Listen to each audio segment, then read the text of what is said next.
Cześć wszystkim. Dziś pierwszy State vs State bez presji i ciśnienia ze strony wydarzenia międzystanowego MIGO. A więc idziemy lekko, spokojnie, prawie nikt nic nie ulepsza. Dlaczego? Ano dlatego, że przeczekamy ten dwutygodniowy okres bez ulepszeń, żeby znów zacząć szaleńczą pogoń, jak tylko wejdzie nowe wydarzenie międzystanowe MIGO.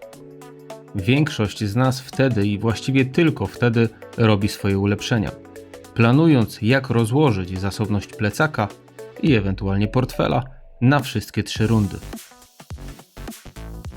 A skoro w tym tygodniu nie trzeba się martwić o miejsce w rankingu, tak jak wspomniałem, większość z nas odpuściła przygotowania w wydarzeniu State vs State.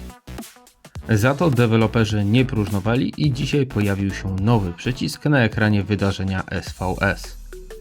I choć małym graczom, jak ja, na niewiele się on zda, to duzi gracze, liderzy rajdów albo ci, którzy po prostu nie mają co robić z forsą, mogą użyć go, aby dosłownie wrzucić swoje pieniądze do pieca. Deweloperzy udostępnili piec materiałów, w którym możecie przetopić surowce, aby uzyskać punkty w wydarzeniu State vs State.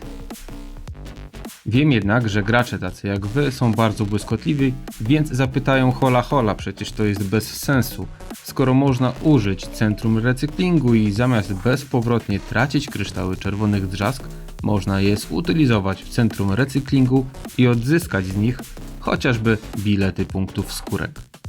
Robimy właściwie to samo, czyli palimy lub utylizujemy zbędne nam materiały, ale w jednym przypadku zyskujemy tylko punkty SVS, a w drugim przypadku oprócz punktów uzyskamy bilety skórek.